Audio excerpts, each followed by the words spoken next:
Y ahora sí me acompañan con sus Biblias a Gálatas, capítulo 2, versos del 11 al 14. Gálatas capítulo 2, de los versos 11 al 14, y tal vez es un pasaje muy esperado por varios, porque es un pasaje muy particular. Vamos a leer el pasaje primero.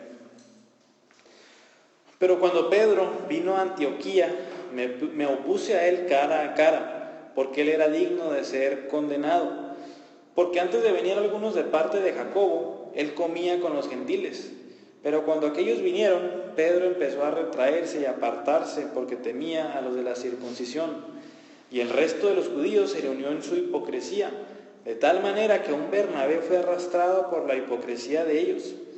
Pero cuando vi que no andaban con rectitud en cuanto a la verdad del Evangelio, dije a Pedro delante de todos: si tú, siendo judío, vives como los gentiles y no como los judíos, ¿por qué obligas a los gentiles a vivir como judíos? Una y otra vez se nos recuerda en la Biblia que no debemos de pensar que la vida cristiana es una vida como que tranquila, sin controversias, con completa paz y armonía con las demás personas. No, ¿qué es lo que nos dijo Jesús una y otra vez? En esta vida que van a tener, dijo Jesús por ahí, aflicción. En Juan 15, del 18 al 20, hay una promesa del Señor. A muchos les gusta hablar sobre las promesas del Señor Jesús, pero no les gustan ciertas promesas como estas. Juan 15, del 18 al 20 dice: si el mundo los odia, sepan que me ha odiado a mí antes que a ustedes. Si ustedes fueran del mundo, el mundo amaría lo suyo. Pero como no son del mundo, sino que yo los escogí entre el mundo, por eso el mundo los odia. Acuérdense de la palabra que yo les dije: un siervo no es mayor que su señor. Si me persiguieron a mí, también los perseguirán a ustedes. Qué hermosa promesa, ¿verdad? ¿Y persiguieron al Señor Jesús? Por supuesto que sí. Lo terminaron crucificando. De esa manera fue su persecución. Y también nos enseña la Biblia que al defender el Evangelio tampoco va a ser todo paz y armonía. En Tito 1:9 se nos manda a refutar a todo aquel que contradice el mensaje de la palabra de Dios. Esto es, cada vez que alguien se levanta con una falsa enseñanza, cada vez que alguien se levanta con un falso evangelio, ¿qué dice la Biblia que tenemos que hacer? Refutarlo. Nosotros necesitamos levantarnos a dar una defensa del Evangelio, y esto obviamente no es una tarea muy agradable. ¿No es todo paz? Claro que no. Ahí va a haber pleito y conflicto. A muchos nos gusta la tranquilidad, a muchos nos gusta estar sin controversia, nos gusta estar así como neutrales, no nos gusta meternos en las revueltas. Pero la Biblia nos enseña que de ser necesario hay que dejar de lado nuestra comodidad, hay que dejar de lado nuestra tranquilidad y adentrarnos a esa batalla sin importar el costo. Un buen ejemplo son los reformadores como Martín Lutero y Juan Calvino. Ellos se opusieron a la Iglesia Católica Romana del siglo XVI y XVII, que levantarse contra la Iglesia Católica en esos tiempos era levantarse casi contra el gobierno europeo por completo. Acuérdense que el Papa controlaba casi todos los reyes. O sea, el Papa tenía a su disposición a la mayoría de los reyes. Así que si alguien se levantaba contra la Iglesia Católica, ya sabemos que le daban cuello inmediatamente. Y aún así, reformadores como ellos y muchos otros más se levantaron en contra de la Iglesia Católica Romana, defendiendo que el Evangelio de Jesucristo es todo lo que ellos defendieron. Una frase de Martín Lutero es: mientras bebía una cerveza con Melanchthon, un amigo de él, veíamos cómo se debilitaba el Papa, el papado, y nosotros no hicimos nada. Nosotros estábamos tranquilos ahí, la palabra de Dios hizo todo. O sea, aún ni reyes ni guerras han debilitado tanto al Papa como la palabra de Dios predicado. Por ejemplo, muchas veces también nos topamos a mormones o a testigos de Jehová caminando por ahí, y muchas veces tenemos la oportunidad de dialogar con ellos, pero casi siempre los evitamos. Otra vez no nos gusta el discutir, y la verdad es que necesitamos enseñarles el verdadero evangelio a ellos. Ellos son personas que predican un evangelio diferente. ¿Y qué dice Pablo que les pasa a aquellos que predican un evangelio diferente? son anatema, son condenados eternamente, y es por eso que nosotros necesitamos ir con ellos a enseñarles el verdadero evangelio. Y todavía peor, hay muchas personas que se dicen cristianos y que asisten a iglesias que se llaman iglesias cristianas, pero donde la verdad del evangelio simplemente no se predica, y muchas veces la verdad del evangelio se niega. Y muchas veces conocemos a personas que se dicen cristianos y que van a esas iglesias, y ¿por qué no somos para preguntarles si andan en el evangelio? ¿Por qué no los encaramos? ¿Por qué no los enfrentamos directamente con el evangelio para ver si están creyéndolo o no? O sea, ¿por qué preferimos dar por hecho que son cristianos, sabiendo que en el lugar donde asisten simplemente no se predica el evangelio? ¿Por qué preferimos dejar una discusión a lo mejor con ellos? Otra vez, nos gusta la tranquilidad. En este pasaje Pablo es un ejemplo vivo de alguien que deja su comodidad, alguien que deja todo lo bueno de la carne, estar tranquilos y estar en paz con todos. ¿Por qué? La única razón de defender el evangelio. Su celo fue tal que encaró directamente, aquí encarar, de cara a cara, a un apóstol.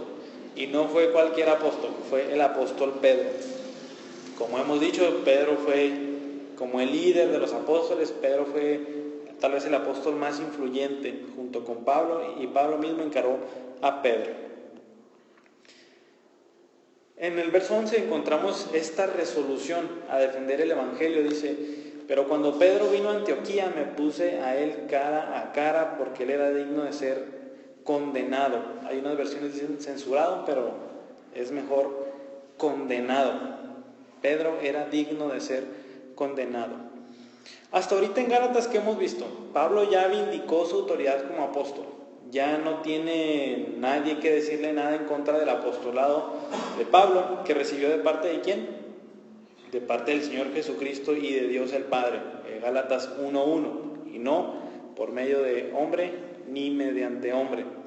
Y también ha vindicado que su mensaje, el mensaje que recibió cuando él se convirtió, el mensaje que él recibió cuando se le apareció directamente el Señor Jesucristo, ese mensaje, las 2 semanas pasadas vimos que se lo compartió a los apóstoles le dieron la diestra del compañerismo. Tú estás predicando el mismo evangelio que nosotros, ve en paz. Y ahora, después de esto, después de que Pablo subió a Jerusalén, después de 14 años, nos relata un evento que sucedió. ¿Cuál es el punto de Pablo en relatar este pasaje? Reafirmar su autoridad y reafirmar el mensaje. O sea, él era tan celoso de su mensaje que ocurrió este suceso, y por eso lo está escribiendo, para ver que su mensaje era digno de ser defendido. Y en esta ocasión tenemos un incidente entre Pablo y Pedro. Qué raro, ¿verdad? Son los apóstoles más influyentes, son los apóstoles de los que más se hablan, y la Biblia relata un roce entre ellos, un desacuerdo, un pique entre ellos. Pablo dice que Pedro fue a Antioquía. Antioquía era una ciudad muy, muy grande, tenía mucha gente, y más o menos como un 10% de la población era judía. De hecho, cuando el evangelio penetró a Antioquía, la mayoría de los cristianos, por lo tanto, ¿qué eran? No, eran gentiles, nada más un 10% eran judíos. Cuando el evangelio penetró a Antioquía, la mayoría de los cristianos eran gentiles. En Antioquía es donde en Hechos 11:26 leemos que ahí se le llamó por primera vez como a los discípulos de Jesús, se les llamó cristianos. Ahí fue, en Antioquía. Lo que hizo Pablo fue oponerse a Pedro cara a cara. No fue nada agradable, si se fijan, cara a cara. Nos dice Pablo que fue un encuentro tal cual. No le mandó una carta, no hizo otra cosa, no. Pablo se le encaró otra vez, se le opuso cara a cara. ¿Por qué? Pedro, vamos a ver que cometió un gran pecado y puso en riesgo el evangelio de Cristo. Este evangelio que habían concordado en los versículos del 1 al 10, Pedro lo estaba comprometiendo, así que Pablo no se pudo haber quedado callado. Dice Pablo también que Pedro era digno de ser condenado. Así, desde esa seriedad fue el pecado de Pedro. significa que merecía la condenación de Dios. No que Pedro hubiera perdido su salvación ahí, sino que era digno de ser reprendido inmediatamente, y en este caso fue reprendido por Dios a través del apóstol Pablo. En los versos del 12 al 13 vamos a ver el pecado de Pedro. Pues, ¿qué hizo? ¿Qué tan serio fue esto? Verso 12 dice: porque antes de venir algunos de parte de Jacobo, este es Santiago, el hermano del Señor, el mismo Santiago que ha mencionado en el verso 19 del capítulo 1, y el mismo que vemos en el versículo 9 del versículo 2, ese mismo Santiago, el hermano del Señor. Dice: antes de venir algunos de parte de Jacobo, él comía con los gentiles. Ese es el antecedente. Para entender este pasaje hay que hablar sobre estas costumbres de la comida en tiempos del Nuevo Testamento. En una frase de resumen, lo que comemos y con quién comemos va a hablar mucho de nosotros. Este tiempo de la comida, no nada más en los tiempos del Nuevo Testamento es importante, en nuestros tiempos también es importante. O sea, con quién nos sentamos en una mesa a compartir el pan. Y en nuestros tiempos muchas personas rechazan el comer con otras. Por ejemplo, en Estados Unidos está pues esa gran batalla racial que no termina entre blancos y negros. Y vemos que en muchas áreas, inclusive en las cárceles, cómo se separan. No comparten la misma mesa entre blancos y negros. También entre ricos y pobres. O sea, ¿cuándo vamos a ver que un rico coma en la misma mesa que un pobre? Muy rara vez. Estos sucesos son muy raros. Y aquí estamos viendo cómo es la comunión. O sea, el compartir la mesa con alguien significa tener una relación íntima con esa persona. Y obviamente la lista podría seguir y seguir de cómo entre grupos se separan a la hora de la comida. Y esto no fue muy diferente a lo que pasó con Pedro. Lo que empezaron a hacer los judíos un poco antes de que el Señor Jesucristo se encarnara fue seguir rigurosamente la dieta judía que viene en Levítico 11. Ustedes han leído Levítico 11, dice: ustedes van a comer de todo animal que rumia y que no tiene pezuña, y etcétera. Ni siquiera sé si lo dije bien. Y de las aves van a comer estas aves, y de los peces los que tienen escamas y que tienen aletas. Creo que sí la hemos leído todos. Bueno, los judíos de los tiempos de un poco antes del Señor Jesucristo empezaron a guardar esa dieta judía así muy, muy celosos. El mundo pagano en el que vivían era tremendo.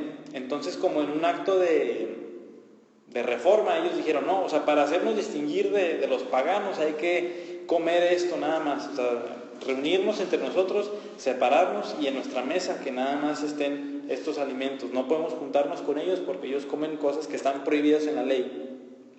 De esta manera ellos mostraban que formaban parte del pueblo de Dios, separándose de esta manera. De esa manera buscaban mantener esa pureza del pueblo de Dios. Nosotros somos el pueblo de Dios, nosotros no nos juntamos con los paganos, nosotros comemos lo que a Dios le agrada. Y en tiempos del Señor Jesucristo no fue nada diferente. ¿Qué es lo que encontramos cada vez que el Señor Jesucristo se encontraba comiendo con gentiles, con recaudadores de impuestos, con prostitutas? ¿Cuál era la reacción de los fariseos? Lo condenaban inmediatamente. ¿Por qué? Obviamente Jesucristo comía con ellos cualquier comida que ellos estuvieran comiendo. Y los fariseos lo condenaban inmediatamente. Tú no eres judío, estás compartiendo la mesa con ellos, tú no eres un verdadero judío. Volviendo al punto de que Antioquía era un lugar de donde había muchos gentiles, aquí en Antioquía fue el lugar donde por primera vez se peleó la batalla por este compañerismo en las comidas. ¿El evangelio para el judío y para el gentil es igual o es diferente? Es totalmente el mismo. El evangelio es el mismo. El mensaje de salvación para el judío y para el gentil es idéntico. Eso fue lo que vimos en los versículos del 1 al 10, en el capítulo 2. Pero a la hora de convivir los cristianos judíos y los cristianos gentiles en la mesa, ¿cómo iba a ser esa relación? Los judíos estaban acostumbrados toda su vida a comer el kosher. El kosher es esa ley del Levítico 11. El kosher es su alimentación. Ellos toda su vida estuvieron acostumbrados a comer el kosher con judíos. ¿Y ahora qué iba a pasar cuando los cristianos gentiles que no practicaban eso venían con su comida que estaba prohibida por la ley? ¿Cómo iba a ser esa relación? Y ese es el problema que hubo aquí. Hay una respuesta en la Biblia y asombrosamente el Señor se lo reveló a Pedro, la respuesta a esa pregunta. Vamos a Hechos capítulo 10. Vamos a leer desde el verso 11. Hechos 10. Desde el 9 dice: al día siguiente, mientras ellos iban por el camino y se acercaban a la ciudad, Pedro subió a la azotea a orar como al mediodía. Tuvo hambre y deseaba comer, pero mientras le preparaban algo de comer le sobrevino un éxtasis. Vio el cielo abierto y un objeto semejante a un gran lienzo que descendía, bajado a la tierra por las 4 puntas. Había en él toda clase de cuadrúpedos y reptiles de la tierra y aves del cielo. Aquí lo que vio Pedro fue un lienzo, un pergamino gigantesco, un rollo donde estaban, no sabemos si dibujados o en 3D o algo, pero estaban dibujados ahí animales inmundos, animales que estaban prohibidos por la ley de Levítico 11. ¿Qué pasó después? Y oyó una voz: levántate, Pedro, mata y come. Eso es lo que pasó después. Pedro aquí dijo: Señor, tienes que estar bromeando. ¿Cómo es que yo voy a hacer eso? Eso está prohibido por la ley. ¿Y qué dijo Pedro? De ninguna manera, Señor, porque yo jamás he comido nada impuro o inmundo. O sea, aquí tenemos uno de esos relatos tan comunes de Pedro diciendo puras tonterías. El Señor le dice: mata y come. ¿Y qué dice Pedro? No, yo no voy a comer de eso, Señor. Claro que no. En toda mi vida yo he sido un buen judío y jamás he comido de eso. No voy a comer. ¿Qué pasó después? De nuevo, por segunda vez llegó una voz: lo que Dios ha limpiado, no lo llames tú impuro. Esto sucedió 3 veces. Inmediatamente el lienzo fue recogido al cielo. Aquí pasó algo interesante: lo que Dios ha limpiado, no lo llames tú impuro. Aquí, a primera vista, vemos que esos animales Dios ya los ha limpiado, Él ya los ha declarado puros. Desde ahí, el pueblo de Dios puede comer cualquier tipo de comida, aunque estuviera prohibida en la ley de Levítico 11. Eso no fue todo el relato. Muchas veces muchos se quedan en ese relato como que, ok, ese pasaje nada más fue para que Dios nos diera a entender que ya podemos comer de todo. No, tiene un significado muchísimo más profundo. Esta revelación que tuvo Pedro fue para prepararlo para ir ¿con quién? Con Cornelio y toda su casa. Pedro aprendió una gran lección de esto que encontramos en los versículos 34 y 35. Una vez que el Señor lo mandó con Cornelio y les predicó el evangelio, acuérdense que Cornelio y su familia obviamente eran gentiles, y ellos dice que creyeron y recibieron al Espíritu Santo. La conclusión de Pedro la leemos ahí, dice: entonces Pedro tomó la palabra y dijo: ciertamente ahora entiendo que Dios no hace acepción de personas, sino que en toda nación el que le teme y hace lo justo le es acepto. Aquí Pedro entendió que el mensaje de salvación no era exclusivo para los judíos, era ahora sí para judíos y para gentiles. Ese fue el verdadero propósito de esta revelación. Tal vez más importante que entender que también los gentiles podían recibir al Espíritu Santo, podían ser salvos, lo más importante que le reveló el Señor ahí fue que ya podía tener un judío comunión con un gentil. ¿Por qué? Porque Dios había declarado limpios absolutamente todos los alimentos.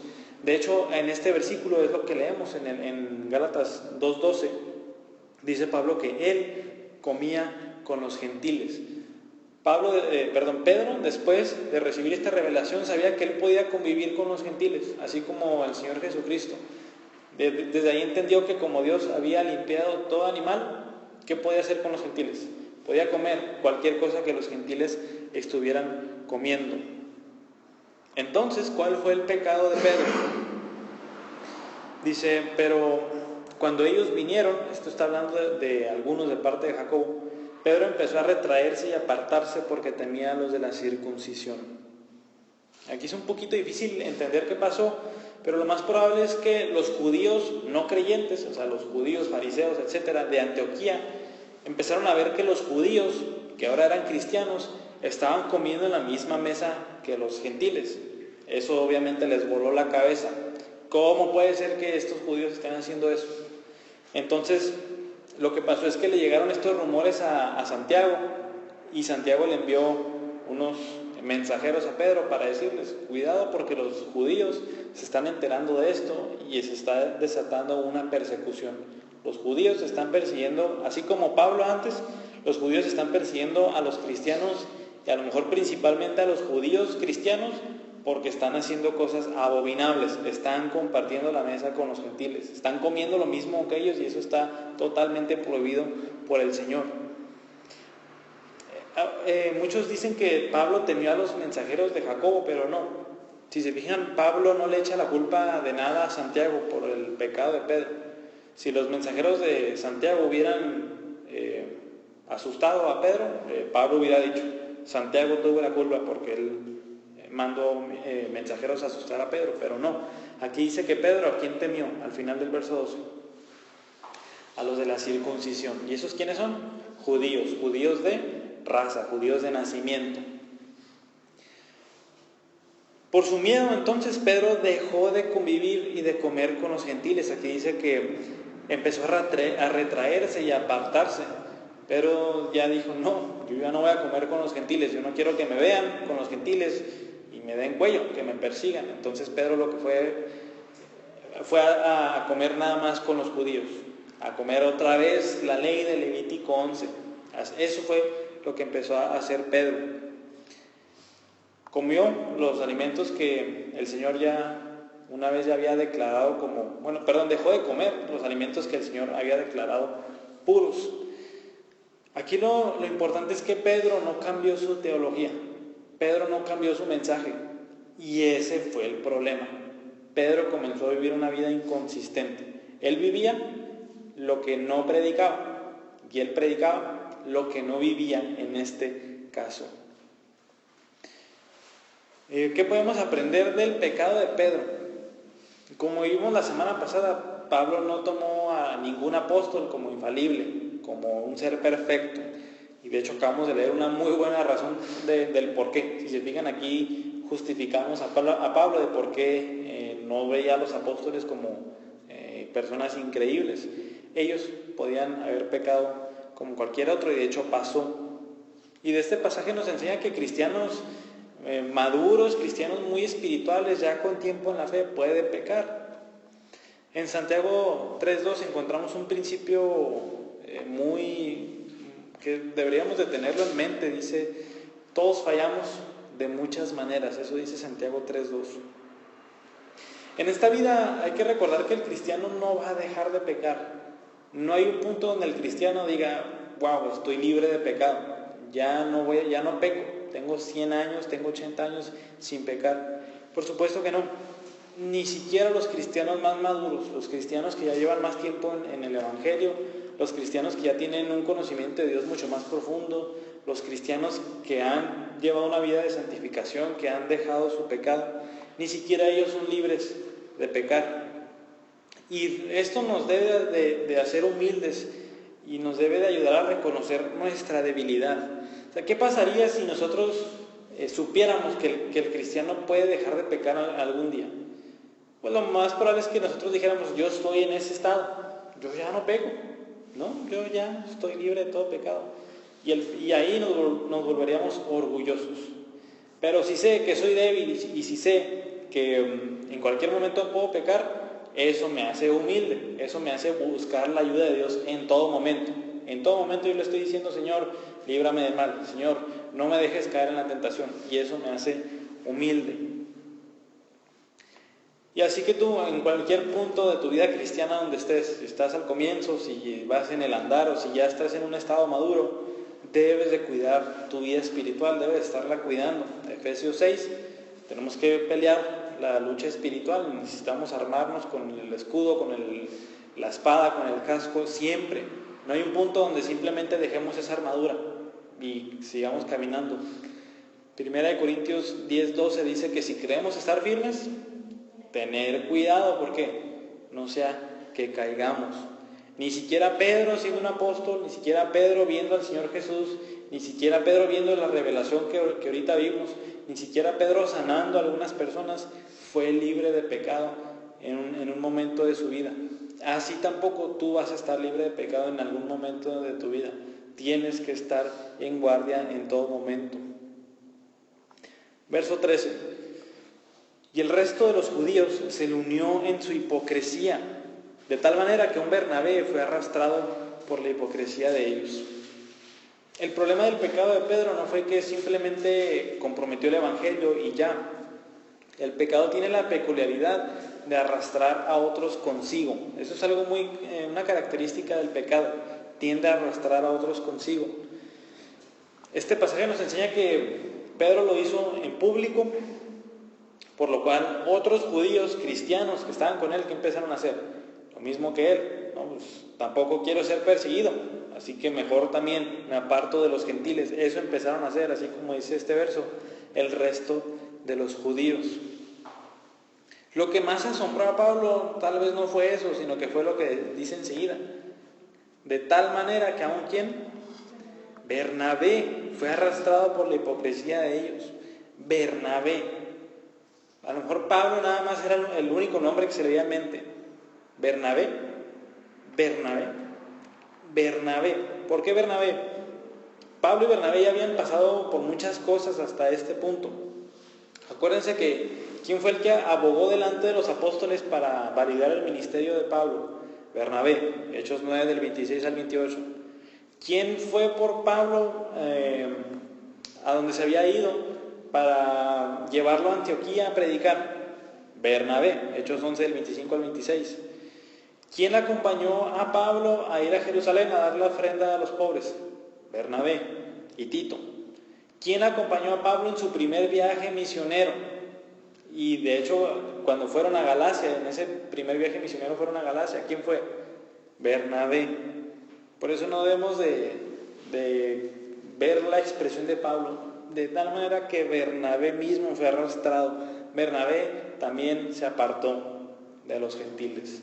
De tal manera fue esta influencia que tenía Pedro.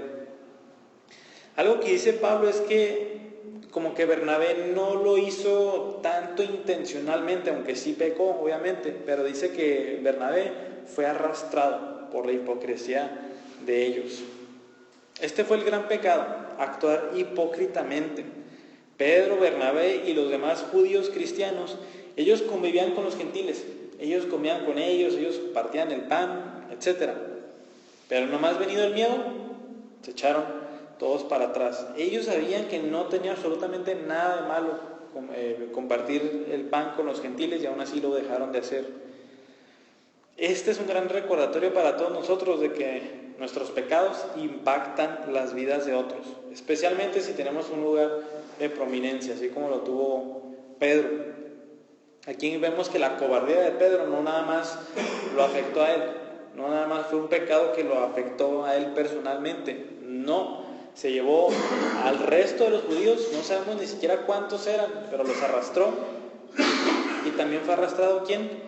Bernabé, el mismo Bernabé. Y por eso Pedro fue aún más responsable por su pecado.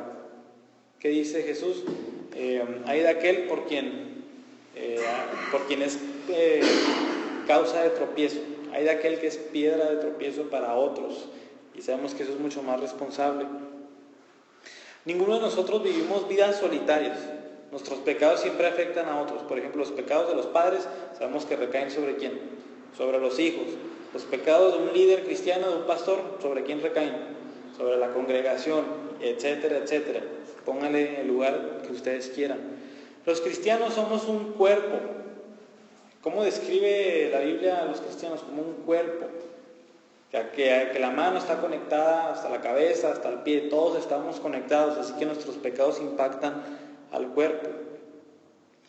Por un lado positivo está el de que si vivimos vidas en santidad, si empezamos a hacer buenas obras, pues también eso va a impactar a nuestro alrededor. Si vivimos una vida que agrada al Señor, si vivimos una vida que el Señor aprueba, eso vamos a empezar a contagiar también. No crean que nada más está el lado malo. Ahí en Filipenses 1:14, Pablo menciona este ejemplo. Dice Pablo: la mayoría de los hermanos, confiando en el Señor por causa de mis prisiones, tienen mucho más valor para hablar la palabra de Dios sin temor. Pablo fue encarcelado por predicar el Evangelio. ¿Y qué ocasionó en los demás? Valor. Dijeron: wow, Pablo lo encarcelaron por predicar el Evangelio. Qué gran valor de Pablo. Yo también voy a tener ese valor para seguir predicando el Evangelio. Entonces esto funciona para los dos lados. Si Pedro hubiera permanecido firme, ¿qué hubiera pasado? Lo más probable es que los demás hubieran permanecido firmes. Pero si Pedro hubiera pecado, que eso fue lo que pasó, ¿qué le pasó a las demás personas? Fueron arrastradas, así como dice Pablo. En nuestra cultura estamos acostumbrados a preocuparnos por nuestras cosas. Por ejemplo, en el ámbito cristiano, nuestra vida espiritual.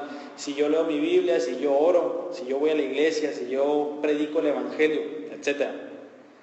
Pero la mayoría de las veces tendemos a menospreciar la importancia de la iglesia local. Hay muchos que andan en iglesia sin comprometerse seriamente con un grupo de creyentes. El llamado de Dios para el creyente es congregarse en una iglesia local, cuidar de sus hermanos en Cristo y de que sus hermanos en Cristo lo cuiden a Él, para que viva una vida que agrada al Señor. Esto debe de abrirnos el panorama para ver qué tan serio es el pecado. Acuérdense que el pecado no nada más me afecta a mí, en la mayoría de los casos afecta a alguien más. Finalmente, en el verso 14 vemos la acción de Pablo. ¿Qué fue lo que hizo Pablo ante este pecado de Pedro y arrastrar a los demás? Dice: pero cuando vi que no andaban con rectitud en cuanto a la verdad del Evangelio, dije a Pedro, delante de todos: si tú, siendo judío, vives como los gentiles y no como los judíos, ¿por qué obligas a los gentiles a vivir como judíos? Muchas personas son como Pedro. A muchas personas no les gusta la confrontación. Muchas personas no les gusta la persecución. A muchas personas no les gusta estar involucrados en ningún escándalo. ¿Y por eso qué hizo Pedro? Se dejó llevar con la corriente. Yo no me voy a oponer, no quiero que me persigan, así que mejor sigo a la corriente. Por lo tanto, huyen de los problemas. En lugar Pedro de encarar a esos judíos, de ser perseguido como ya había sido perseguido antes, no. Prefirió en esta ocasión hacerles caso. Pero muchas personas son como Pablo. A Pablo no le importó qué podían pensar de él, qué le podían decir, qué persecución le podía llegar a él por encarar a Pedro. Aunque se tratara de reprender a Pedro, que yo digo que no fue ninguna tarea fácil, levantarse contra un apóstol y decirle su error, yo creo que no fue nada fácil para Pablo. A Pablo no le importó el hacer eso. Eso tampoco dice que Pablo era un altanero, que nada más estaba buscando la oportunidad para refutar a la gente. No, por supuesto que no. Hubo muchas situaciones importantes, serias, que Pablo debió haber tratado en privado, pero esta vez no. Pablo reprendió a Pedro delante de ¿quién? Toda la iglesia. Estaban todos delante de Pedro cuando Pablo fue y lo reprendió. Aquí dice Pablo una razón. Dice que no andaban en cuanto a la verdad del Evangelio. Esa frase ya la habíamos visto en Gálatas. La verdad del Evangelio. Para Pablo lo importante que es que se conserve la verdad del Evangelio. Por eso reprendió a Pedro públicamente. A lo mejor consideramos esta reprensión de Pablo como que muy dura. O sea, ¿por qué enfrente de todos? ¿Por qué lo tenía que humillar de esa manera? Pues acuérdense que Pedro no nada más está equivocado, sino que está dando un muy mal ejemplo a casi toda la iglesia. Por eso muchos pecaron junto con Pedro, porque él, siendo un apóstol, tenía la responsabilidad mayor de dar el ejemplo a los demás. En Mateo 18, del 15 al 20, están unas instrucciones sobre qué debemos de hacer cuando un cristiano peca como iglesia. Dice el verso 15: si tu hermano peca, ve y repréndelo a solas. Si te escucha, has ganado a tu hermano. Pero si no te escucha, lleva contigo a uno o a dos más, para que toda palabra sea confirmada por boca de 2 o 3 testigos. Y si rehúsa escucharlos, dilo a la iglesia. Y si también rehúsa escuchar a la iglesia, sea para ti como un gentil o como un pagano y el recaudador de impuestos. Aquí tenemos estas instrucciones del Señor Jesús para lidiar con el pecado en la iglesia. O sea, si un cristiano peca contra ti, o si un cristiano peca, ¿qué dice el Señor Jesús? Ve a solas con él, pídele, oye, pues me di cuenta que has pecado, o sea, quiero cerciorarme de que te has arrepentido de ese pecado. Si se arrepiente, ¿qué dice Jesús? Perfecto, excelente, has vuelto a un hermano tuyo de su pecado. Pero si no, ¿qué dice el Señor Jesús? Necesitas hablarle a otros hermanos que sepan y vayan con él y díganle, sabemos de esta situación, queremos que te arrepientas de eso. Si se arrepiente, perfecto. Pero si no, ¿qué dice el Señor Jesús? Delante de toda la iglesia, ni modo, que toda la iglesia sea testigo y le digan, ¿sabes qué? El pecado lo sabemos todos, o sea, es muy público, necesitas arrepentirte de él. Y si no, ¿qué dicen? Sáquenlo. ¿Por qué? Así como en 1 Corintios 6 y 7, sobre esta persona que vivía con la mujer de su padre, que dice Pablo, repréndalo y sáquenlo de la iglesia, porque es un pecado que todos saben, y si no lo sacan, ¿qué va a pasar en la iglesia? Pues todos van a empezar a vivir igual. Dicen, pues nada pasa, pero no, hay que sacarlo de la iglesia por amor a la iglesia, por amor a la pureza de la iglesia. En 1 Timoteo 5:20 leemos lo mismo. 1 Timoteo 5:20. A los que continúan en pecado, repréndelos en presencia de todos para que los demás tengan temor de pecar. Pero dice, a los que continúan, a los que simplemente no se han arrepentido, a los que no han seguido de su pecado, repréndelos delante de todos. Y Pedro obviamente fue digno de ser reprendido delante de todos, delante de toda la iglesia, porque su pecado había sido grande. Y así es como nosotros debemos de preocuparnos entonces por nuestros hermanos, siguiendo esos mismos pasos. Si alguien de plano persiste en pecado, hay que tomar la acción de Pablo delante de toda la iglesia para que su convicción de pecado sea mucho mayor y se pueda volver de ese pecado. El resultado de haber hecho esto, Pedro, fue el rechazar el evangelio. O sea, por eso fue tan serio. Con sus acciones, o sea, con su comportamiento, daba a entender al gentil que había que hacerse judío primero para ser un verdadero cristiano. O sea, si Pedro nada más iba a estar compartiendo la mesa con los judíos, ¿qué iban a entender los gentiles? Entonces necesito observar la ley para que los judíos cristianos, mis hermanos, me acepten. ¿Qué tengo que hacer? Necesito cumplir la ley, necesito comer lo que ellos comen, necesito circuncidarme. ¿Qué estaba haciendo Pedro aquí entonces? Enseñándoles pésimamente que había que cumplir la ley para ser aceptado en la comunión de los cristianos o del pueblo de Dios. Si se fijan, Pedro con sus actos estaba rechazando el acuerdo al que llegó Pablo con ellos en los versos del 1 al 10, que dice Pablo en el verso 3, ni aun Tito que estaba conmigo fue obligado a circuncidarse. O sea, no se tiene que cumplir la ley para ser salvo. Y Pedro con sus hechos estaba negando todo este acuerdo. Por eso fue digno de ser reprendido delante de todos Pedro, con mucha justa razón. Como cristianos se nos manda, como dice Judas 3, luchar ardientemente por la fe que de una vez fue para siempre entregada a los santos. Si hay algo que debemos de hacer es mostrarnos firmes y celosos por el Evangelio.